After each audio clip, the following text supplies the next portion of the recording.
Well, Harvey's a whole case on his own, in a sense. I mean, the man has a volcanic, sort of monstrous second other life going on.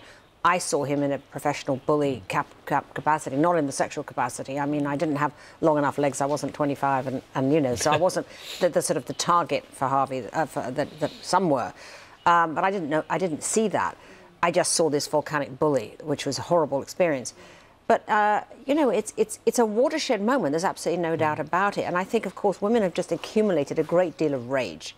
You know, what you're seeing here right now is not just about sexual harassment, which has always been with us, frankly. It's really about this fury that women feel stalled. They just feel stalled. And when Trump won the White House, it was like the ultimate slap in the face. It was like, here's this guy, an acknowledged, you know, sexual harasser, and yet he won. And women just felt so bummed by it, and they also feel just bummed that they're stalled. I mean, the fact is that the numbers haven't changed enough. So women feel they've played nice, you know, for years, being kind of, we're making gains, you know, we're getting... It's like a dam broke, isn't it? Yeah, the dam broke. Yeah. The dam broke. Let's get ugly. It can also be quite dangerous, and, you know, there is a slight, I think, concern I would have about all this. There's a sort of trial by social media going on. People just posting stuff about anybody, and this sort of obligation to take all of it as 100% true. That in itself is inherently also dangerous. Very dangerous. I mean, revolutions are bloody. You know, nobody gave up power without a struggle, and revolutions are bloody. We've seen it again and again. You know, there's the whole kind of the tumbril phase, right, when the French Revolution starts to really get just indiscriminate. I think it is, and flash mobs can form on social media very fast, and so it's a very hazardous time, and people are very nervous, and it's added to the whole anxiety of our times, which is, you know, we're living in extremely nerve-wracking times at every way we turn. Are we living in extremely over-offended times, do you think? Is that also part of this? Not to denigrate any of the stories or the women who've made the complaints or to diminish any of it, but is it also symptomatic of the fact that we're now in a world, very PC world, a lot of people wondering really how to behave now in this new climate? Or is it a time when people are finally finding their voice? Yeah, well, yeah, I think that is what's happening. I think that's also part of it. I think that also just a lot of stopped-up feeling has happened. I mean, there are, you know, so many women I've spoken to remember things now that they just bury, you know, that actually you sort of remember the time when you felt so humiliated because something like this happened and you didn't speak about it at the time. So now there's a sense of my voices can be heard. Did you have it a lot to you?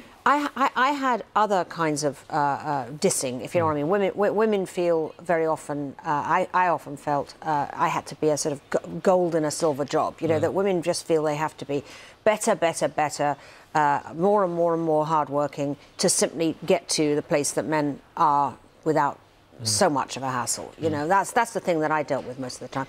As a boss lady very young, don't forget I was 25 when I became editor-in-chief of Tatler, so I was a very young boss. So I didn't feel the vulnerability to sexual harassment where someone had power over me and I had to feel there was a transaction. I never felt that because of that early situation.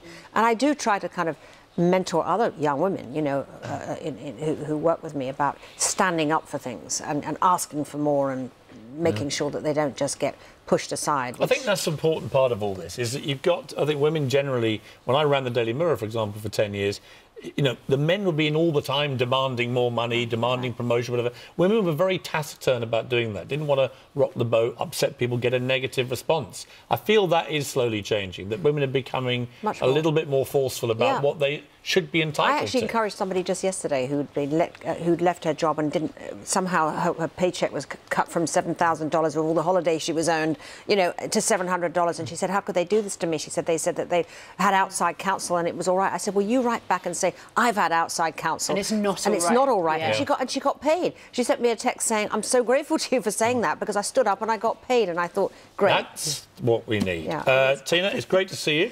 When I joined CNN in New York, I didn't really have a friend in town, and you threw a lovely party for me. Always. With Harry, and you brought the great and good to meet me, none of whom really seemed to have any idea who I was, but I was massively grateful to you. That was brief. It's a terrific read, the Vanity Fair Diaries, Volume 1, I hope, of many. Inspired by the Piers Morgan Diaries. Well, I don't know if that's a good or bad thing, is it? It's a very good thing. I'll take your sales. I'll take it.